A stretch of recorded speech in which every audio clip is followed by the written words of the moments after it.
listening all over the Baltimore area. A lot of people in our business begin their careers in radio. I did many years ago, and so did Al Sanders. Started as a radio disc jockey, and through the years has become one of the best known, most respected journalists in the entire state. You see Al for an hour every night on WJZ, but what's he like off camera? We found out.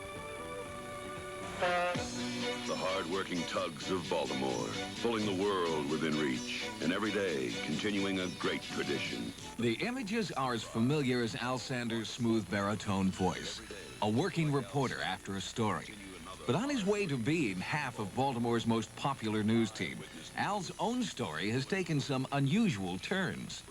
Somewhere in 1961, I left college after 2 years and decided that after knocking on every radio station door in St. Louis that if I was going to get a job, I was going to have to leave St. Louis. And I went toward California, where we have some relatives, my family. I got no farther than Flagstaff because of car problems and a snowstorm, and wound up working in a country and western station, believe it or not. It sounds like a fairy tale. People look at me strange when I say that, but it's the truth. It honestly happened. But the life of an anchorman is not all fairy tale. Al Sanders has a knack for mixing hard work with good luck and a willingness to deal with the unexpected. For instance, on the day we caught him pedaling leisurely through the park, his bike developed a, well, mechanical problem.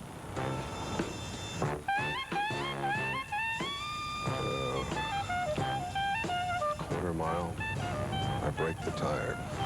I have not changed personalities to be Al Sanders.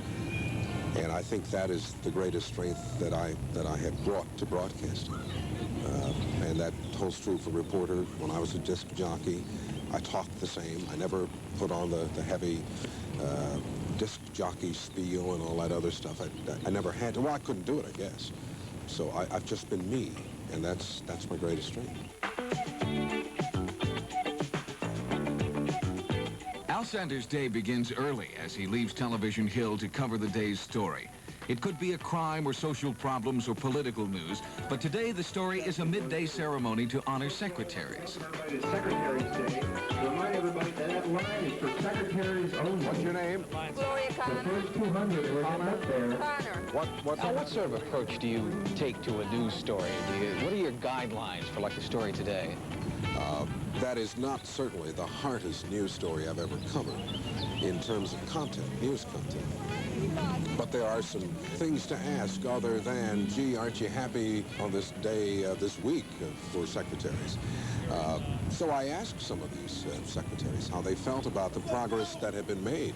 And is it real progress? Not just once a year, 1 week during 1 year when you seem to get the recognition you want.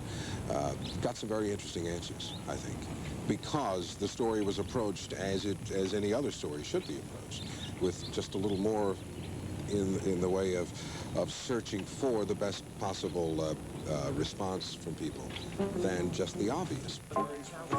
Al Sanders' sense of journalism has been developed by wide experience over the years. As a young man in St. Louis, he worked as an insurance adjuster and a jazz band drummer. He landed a job at a local radio station doing the news, but stardom was slow in coming. This clipping from the 60s mistakenly identified Al as somebody else. Now, you'll notice that in his salad days, Al was known as Scoop Sanders, but then came the first TV job. Somewhere around 1970, I think it was, I applied at a station in St. Louis. They were in need of a weatherman. And I went over, and I've told this story before, but I told the guy I never considered television. Never. Because everybody I see on television is slim and good-looking. And that just is not me. None of that. But I thought I'd give it a shot. And he said, well, you got a job, and I've been in television since. Are you comfortable with the celebrity status that's been laid on you? Well, it depends. Depends on when it's laid on me. If it means a good table in a restaurant, then I'm very comfortable. When my son turns to me, he's 5 years old, we're at the ballpark, and people kept running up asking for autographs. And he says, why do these people want your autograph? And I said, because I'm on television, and so I'm considered a celebrity, and people want celebrities' autographs. And he says, well, I think that's kind of dumb. And I just patted him on the head, and I said, well, we'll see. 3 more innings went by. He looked up at me, and he said, why don't you give me one of those? Because the other kids are wanting. He could have asked you for Jerry's autograph. That's true, and I would have signed it for Jerry. Back at the station, Al prepares his story for the 6 o'clock newscast. Editing and writing are the key skills for a reporter, and Al's skills are respected by another well-known anchorman. He has all the tools to be great in this business, which I happen to think he is great. He puts together a beautiful presentation on the air. Is a great writer, has a terrific way with words, and again, I envy that too. Could you work with Al for another 10 years? Forever, yeah. We have a great time together. Come on, Jerry, there must be something you don't like about him. Well, there is. What? He cooks ribs at home. And he's been doing this for years now, and every weekend during the season, he'll cook up a big batch of ribs, and he'll say, I'm going to bring you some on Monday. He never has brought me any. I dearly love the business I'm in. I really honestly look forward to starting a new day. I have a career in which I have been able to grow, to expand, and it has also resulted in a very comfortable living.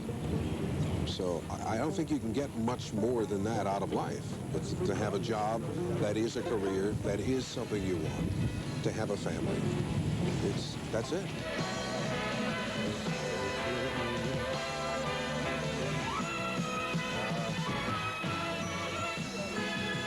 Still ahead, George Bauman goes diving for sunken treasure.